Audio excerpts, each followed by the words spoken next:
gentlemen, and everybody in between. My name is Jake. And my name is Lindsay. And you are now in the UFO snap zone. That's right. That's right. Get in the zone. Get in the zone. With auto zone. The UFO zone. Welcome to UFO Snap, the show where we take a very light look at some very heavy topics of all things UFO, conspiracy, alien, crazy fuckery. Yeah. Secret balloons. Secret balloons. So many secret balloons in our history. Welcome. Thank you for coming back and tuning in. We're excited to have you for yet another episode. We are in, of course, our season 2, which I'm very excited about. I'm loving season 2 so far. Yeah, a lot of stories I haven't heard about because, I knew the Travis Walton Fire in the Sky because I'd seen the movie, but the other two I'd never heard of. Yeah, the Rendlesham incident. Rendlesham Forest. Rendlesham Forest. And then, of course, the Betty and Barney Hill. Yes. Which is soon to become a Netflix either movie or series from the Obama's production company. Yes. Yeah, that's what, when you hear a good story and you think to yourself, this would be a good movie, you got to jump on it. You know what I mean? I know what you mean. Yeah, so... season 2 is all about incidents, stories of the past. So, yes. And we're going to continue on today. Today is going to be like tell us a story, Jake. I'm going to tell you 3 stories today. 3 stories? Oh my goodness. 3 stories. That's right. And just so you know, school is in. Holy shit. School is in. So for this first story, I'm going to take you way back. I'm going to take you way back. I'm going to take you back to April 6th, 1966. Okay. Way back.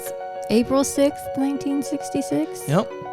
And we're going to go into to the suburbs of Westall, Victoria, Australia. Okay. We're going to go down under. Oh, yeah. 1966, going down under. Now, where we're going to go is to the Westall High School and Westall State School. Because what happened there in 1966 is they reported seeing a large metallic disc-shaped object descending from the sky and land in a nearby field. Now, there was a lot of witnesses to this. Okay. The object was described as being about the size of a car with a metallic silver or gray color and a dome top. The forbidden dome. It had a number of small windows or portholes around its circumference. Okay. I mean, so far. Yeah. This sounds very familiar. Very familiar. We've heard this description before. We've heard it. And this is in 1966. Like, it's one thing just to be like, okay, I keep hearing these descriptions, but you have to look at the gaps of time.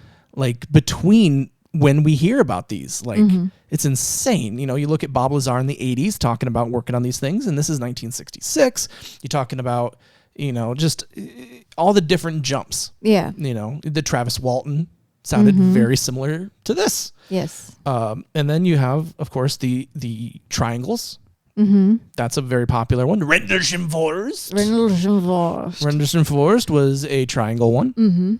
And you hear about all these different shapes and sizes and things, but it's interesting how the same ones keep coming up. Keep popping up. Yes. They keep popping up. So, witnesses reported hearing a humming or a buzz, right, coming from the object, and others claimed to have felt a sense of unease or fear while it was present. Now, is that just because they don't know what it is and they're scared? That's possible. Or is this thing putting out some sort of low frequency that's causing these reactions? That's something that happens. Horror movies do that all the time. Yeah. They'll pump in a low bass frequency that you can't hear, but it makes you feel uneasy. Get that ominous feeling. Go back and watch the first Paranormal Activity. That movie is so scary because it's littered with that low frequency. Really? Yep. It's kind of crazy. Now, some people also reported seeing a second smaller object emerge from the larger one and fly off in a different direction. Now, we've heard about this before in different stories too, where they will seemingly break apart. Okay. Now, the main object remained on the ground for several minutes before taking off again and disappearing into the sky. Many people reported seeing leave a vapor trail or exhaust as it flew away. That's new. That's new. Usually it's like, no, there's no exhaust. There's no visible signs of propulsion on this thing. Yep. So this one saw like a contrail or a vapor trail or something. Right. Now, the incident, of course, attracted widespread media attention, sparked numerous theories about the true nature, including the possibility, is it a hoax? Is it a misidentification of a natural or man-made phenomena? Or is it a genuine sighting of an extraterrestrial spacecraft? Now, despite numerous attempts to explain the event, the true nature of the object and the incident remains a mystery to this day. I mean, and they weren't kidding when they say that it made news. I mean, oh wow, yeah. So what we're looking at is the cover of a newspaper from the town that literally the headline: "Flying Saucer Mystery, School Silent." What was it? So I mean, it made front page news. You know, so in 1966, investigators call for eyewitnesses. Yeah. Oh, I was just looking at some of the other articles on this page. It says vandals ruin Easter lighting. Those sons of bitches. Those fuckers. Those fucking bastards. How dare they? I'll put a link to this up on the in the show notes, so if you want to see this, what it looks like. But pretty interesting. Yeah. Pretty interesting that this happened in 1966. Yeah. That's I don't know. I find that for me, the older it is, the more believable it is. Yeah? Yeah, just because I feel like as it got more popular, you know, it kind of became trendy. Right? That's true. It's popular. But like in 1966, I mean, there's probably not a ton of UFO talk.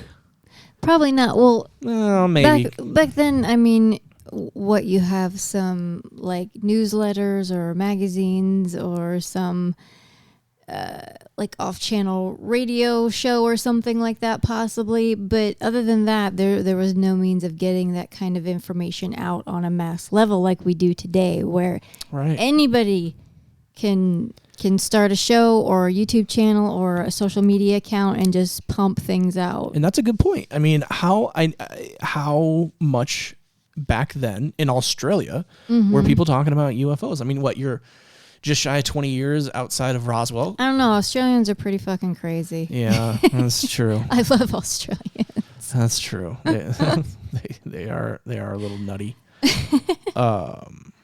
Now, so that's the first one. Okay. It's time to go back to school. Time to go back to school. Time to go back to school. Now, we're going to move forward in time a little bit. We're going to go to February 4th, 1977. And instead of being in Australia, we're going to go back up to England. Back up to England. We're going to Wales. We're going to the Wales, UK. So, on February 4th, 1977, around 2 p.m., 14... Hold on. 14? 14 primary school children from the Broadhaven School in Pembrokeshire, Wales. Pembrokeshire. It's just such a great name. Yes, it is. Pembrokeshire, Wales, reported seeing a strange object in a field behind their school.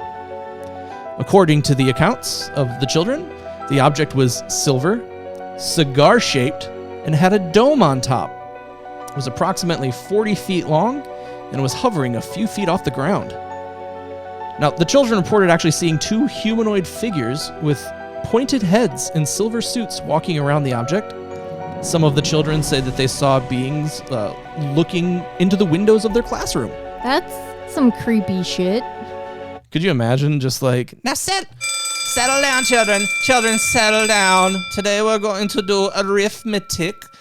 And then the kids are just like, excuse me, Miss English teacher. Get an English teacher. Because do I mean English or is she English because we're in the UK? There's an alien looking at the window. Yeah, that's very creepy. Super creepy. So the children obviously were frightened by the experience, and they ran right away to tell their headmaster, Ralph Llewellyn. Llewellyn? That's good enough. Who initially dismissed their claims as a prank. Naturally. Oh, yeah. I'd be like, shut up. Yeah. But, you stupid children. All right. Yeah. Chim chimney roo. However, the next day, several other sightings of UFOs were reported in the area. And the incident became a subject, of course, of widespread media coverage. Local police were informed of the incident and conducted an investigation. Pretty interesting, they found burn marks and depression in the field where the object was reported to land. What? The headmaster contacted the Ministry of Defense, who sent investigators to the school. However, they were unable to explain the incident and dismissed it as a hoax or a misidentification of a lighthouse. Okay, so America does the secret balloons. Okay, here we go. America. Secret balloons. The UK. Okay. Secret lighthouses. Secret lighthouses. Secret lighthouses. It's a secret lighthouse. It's a secret lighthouse. It is. Right. Oh, what the fuck? Horrible British accents. Oh, I'm sorry, everybody from over there. But what? And the reason that we're making a big deal of this is on the last episode, if you listen to the Rendersham Forest. Yes. They tried to dismiss that incident as also Secret Lighthouse. And what the shit? Right? Like that doesn't make any sense. I think I'm liking Secret Lighthouse is like my favorite over Secret Balloon right now. Yeah. I'll always have a special place in my heart for Secret Balloon, but man, Secret Lighthouse, I really gotta like design some t-shirts. Yes. And we need to do like a secret balloon and then a secret lighthouse. And the Forbidden Dome. All right. Those are coming soon. So, wait, is that the right one? I don't remember. I don't remember which one I was using. Whatever. We're high. We'll just go with it. Yeah. So, the incident became known as the Dyfed Triangle, as there are several other UFO sightings in the area around the same time. Okay. The incident remains subject of interest and debate among UFO researchers, of course, and enthusiasts, citing evidence of extraterrestrial visitation and others suggesting more mundane BS explanations. Like a secret lighthouse. Like a secret lighthouse. Several of the witnesses have maintained their account of the years, and the incident has become part of Welsh folklore. Oh. Folklore. So, so what we're looking at here is the kids from this incident holding pig drawings of what they saw.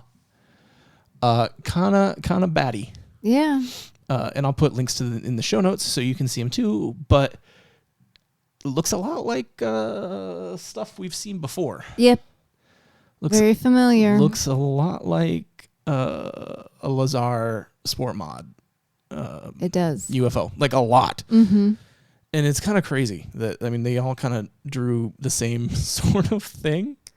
Like, what are the chances? Sorcery in West Wales. Yeah, that was the newspaper. Sorcery.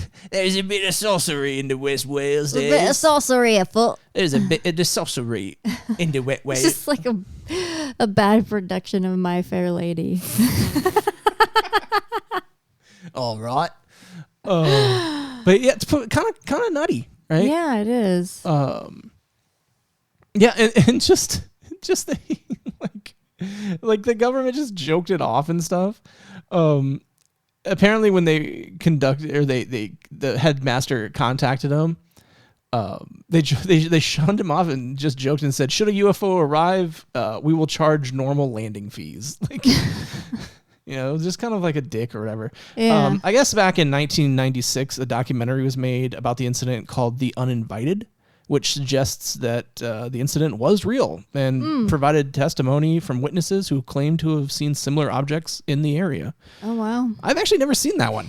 No, I've never heard of That's that. That's one I haven't seen. The Uninvited. Isn't that an Alanis Morissette song? Yes, from City of Angels. You're Man, uninvited. every white girl in the late 90s had that soundtrack. Well, just because of Johnny Resnick. Oh, yeah. And I'll give up forever to touch you, because I know that you feel Oh, so. man, talk about a downer of a movie. Yeah. Jesus. Nicolas Cage is the closest to heaven There's, that Meg will ever get. man, late 90s angst is like no other angst That was has back when- ever angsted. That was back when Nick Cage was fucking Nick Cage, man. Yes. He killed that shit. Fucking The Rock. Oh, man. Welcome to the Rock. Oh, you got Sean Connery. Yes. So good. Yes, Muddy Penner. Yes. Bond. James Bond. Sean Connery was such a fucking, like, he was so great because he'd play English, but he would have a Scottish accent. And then in Highlander, he would play a Spaniard with a Scottish accent.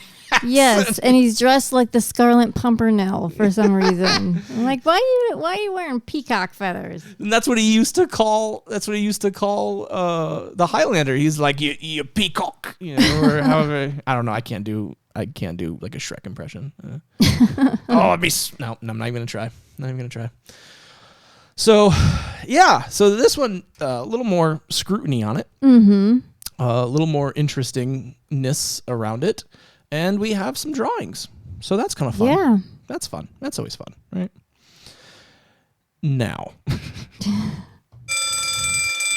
Back in session. Now we're getting to a big one. This is the third one. This one, we're going to go a little more forward in time. Okay. We're going to September 16th, 1994. And we're going from England to Africa. Okay. Several students and a teacher, actually, at the Ariel School in Rua, Zimbabwe, reported seeing a UFO hovering over the school. The UFO was described as being shaped like a silver disc with a diameter about 30 feet. Stop me if you've heard this before. Flattened on the bottom and a dome-shaped top. Okay. This is 1994. Yeah. I mean, we've jumped from 1977 to 1944. Almost 1994. So almost 20 years. 20 years. Damn near. Different fucking country. Different continent. And we're talking kids to kids. Yeah. This isn't like adult to adult where you can, these are children. Okay. Yeah. Children. Now, some of the students claim to have had encounters with aliens during the incident. During it? Yeah, the aliens were, apparently this thing landed and all these kids saw it, and it landed kind of like on the other side of like the playground area. It was like a foresty sort of area. Mm-hmm. A lot of shit happens in forests. It does, man. And It so does. the kids ran over there, and there were at least alien beings on the outside of the ship. They were described as being about 4 feet tall, with large heads, bluish gray skin. I mean... Yeah. No, we've heard this. We've heard this quite a bit. Now, some of the students reported feeling a sense of paralysis or numbness during the incident, while others reported feeling strange energy or a vibration in the air. Some of the students reported seeing a UFO land and take off again during the incident that weren't up like there and saw the aliens, but they saw it from afar. Uh-huh. Some of the students reported seeing glowing lights or beams coming from the UFO. And so while they were there, the aliens, they didn't speak, but all the kids that witnessed this all sat there and had the same thoughts projected into their minds. More binary code? No. This one seemed a little more legitimate. Okay. So they said that it was a warning. The aliens were warning us that we need to be careful because otherwise we're going to destroy ourselves with technology. Well, I think they're on the right track there. So they gave them a sense of warning and then told them, you are the ones that need to fix this. And I guess they were very interested in the kids, almost as much as the kids were interested in them. They were benign. They weren't violent. No, just curious. They were very curious. Okay. And so after they delivered the message, they get back in their UFO. UFO leaves. Mm-hmm.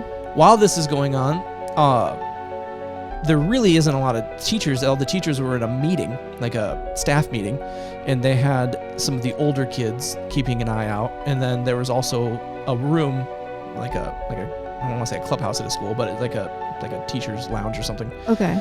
And one of the kids immediately ran there and was like, "A UFO just landed. You need to come see this." Yeah. Like, holy hell. My thing is, why would all these kids make this up? And that's what you always have to go back to is like, what purpose does this serve? Is it just to, there's the basic one of just, I get attention from this, that kind of thing. And then there's monetary benefits possibly as well. You just have to look like, what is the benefit of making up something like this? Do the benefits outweigh the negatives? But it was just kids. But they're just children. They're just some kids, man. What made it really interesting, though, is this one did not go acknowledged. Okay. So what happened was they reached out, and a doctor by the name of Dr. John Mack, who was a psychiatrist and a professor at Harvard Medical School, became really interested in the idea of UFOs and sightings and alien encounters. Okay. Mm-hmm. Well, that 1994, the Ariel School UFO incident in Zimbabwe received obviously huge widespread a lot of media attention, I'm sure. Yeah, so now we're in 94, so things you can Yeah. TV is much better. Yes. Well, Dr. Mack traveled to Zimbabwe to interview the students and staff who witnessed the UFO and to examine physical evidence related to the incident, such as soil samples and photographs. I mean, he did this like the next day. Was on the scene right away. The scene. Talking to people, interviewed people. He wrote a book about it called Abduction, Human Encounters with Aliens. And within that, he talks about his investigation. Mm-hmm. In the book, he says that the students' experiences during the event were genuine and that had likely had some kind of encounter with otherworldly intelligence. And like the thing about this is, so he interviewed some of these kids, right? Mm-hmm. Now, like, do kids make up stories? Sure. All the time. But also when kids make up stories, generally speaking, you kind of tell if they're bullshitting you. Like, yeah. I mean, gets really crazy because, there's just things that they don't have concept of yet. So right. they're just fine with saying, yeah, that happened. Right. So, and the other thing is how easy would you be able to convince an entire school full of kids, basically, that this shit happened and to keep the story straight? True.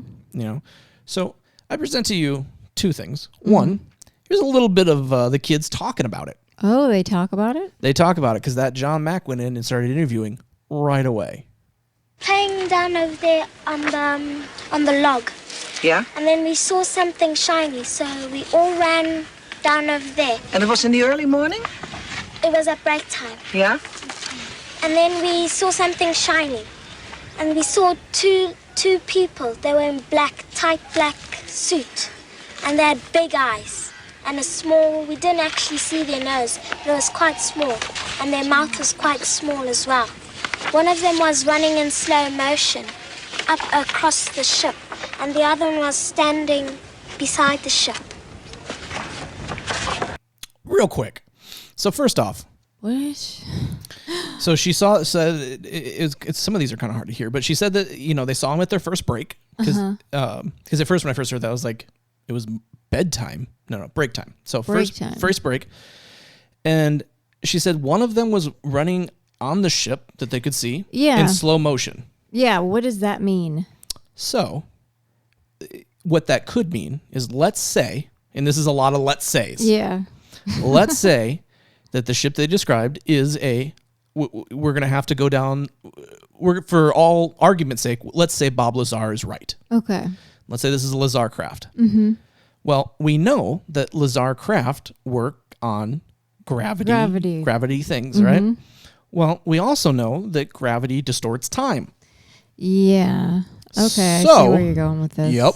So if you looked through the window, let's say these are porthole windows or whatever, Bob Lazar didn't know actually what they were. He never went to that top part of the ship. He has guesses. He didn't think they were windows. He thought that they were some sort of like LiDAR or something to orient the ship in space so it knows where it's at within space, some kind of sensor thing. But either way, but he didn't know. So they work on gravity. So gravity affects time. So by all intents and purposes, if you're inside of a gravity well, which this would be, it's going to look Seems different. to look, slower. It's going to look slower or faster depending on the situation. Yeah.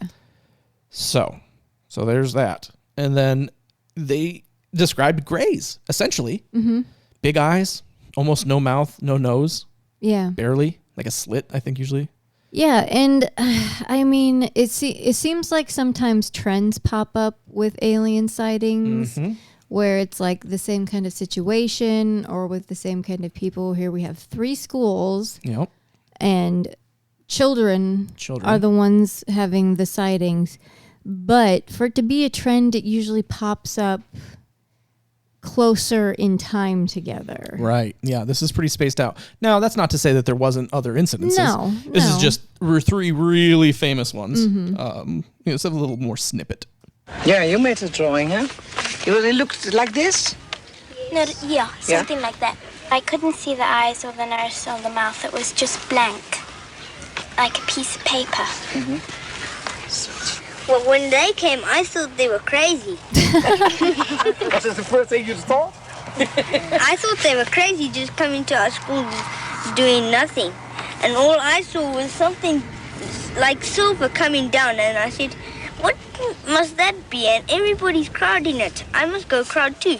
And then I went and I started crowding, and everybody, then more people came and more. And then I said, hey, I can't see anymore. Come on, somebody, I'm short. Come on. And then I went to the front and I started seeing more of them, and then I just ran away. That kid sounds incredibly believable. He does sound incredibly believable. How old are these kids? Like 8? Not. They're very well spoken. Well, it seems. I think the accent helps. Yeah. So they drew what they thought or what they saw, right? And again, I'll post all this on the show notes. But we're looking at some of their drawings. Those look a lot like the other school's drawings. They do, except the red and blue one. Yeah, that one. It's like on Sesame Street. One of these things is not like the other. One of these things just doesn't belong. That kid took some creative liberties, some creative liberties, some poetic license. Yeah. So pretty batty. Yeah. The thing that's really nutty about this incident is there's a documentary out there by a guy named James Fox who does this is one of probably the best documentaries about this topic of UFOs in general. Yeah. If you want a really good, just like pretty non-biased look at from start to finish of what's going on with just fact and whatnot, look up The Phenomenon. Okay. It was directed by James Fox. Well, he talks about this incident in that documentary, but he goes a step farther and finds these kids who are now adults. Oh, interesting. And talks to them again. And they didn't change their story one bit. Not one bit. Now, there is a story that says that the headmaster received a visit from somebody the next day wearing black suit and tie. Yeah. telling him not to talk about the incident, otherwise his family will be killed. Jesus Christ. And so he didn't really talk about it until much later in life. Pretty batty. Pretty batty. Yeah, that's out there. Yeah. So really interesting. And again, everybody keeps exactly the same story. Yeah, and I mean, even looking at the 3 drawings that are similar, I mean, they have the landing gear looking thing, you know, even just some of the smaller details are very, very similar. Yeah, and the fact that they're so far apart in time.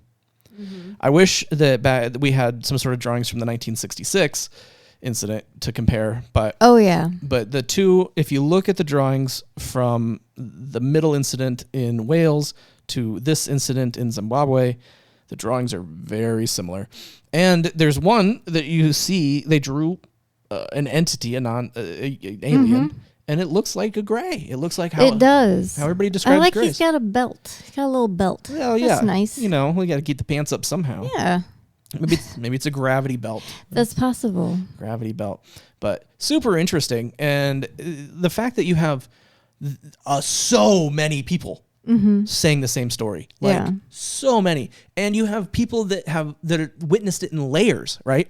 So you have a bunch of people saying the same thing that was up close and personal and saw these things and got the message beam into their brain. Yeah, and then you have, if you go out people farther, you have further people back. further back that saw the thing come down and take off that didn't get up there closer, and then you got even farther back people that saw lights, you know, and it's like that's a lot of layers of people seeing the same crazy thing. This was one of the bigger incidences that are out there that I don't understand why more people don't know about this stuff. Like, these are legit big deal things, and of course because of but it was only this third one where they had the message beamed into their head. Yeah, about the warning. The warning from the kids. Yes. Okay. Yep. Just this third one. And that's not to say that there aren't other stories out there that do include a similar thing, right? Like, well, Rendlesham Forest, he had messages beamed, you know, when he touched the craft, he stuff beamed into his head.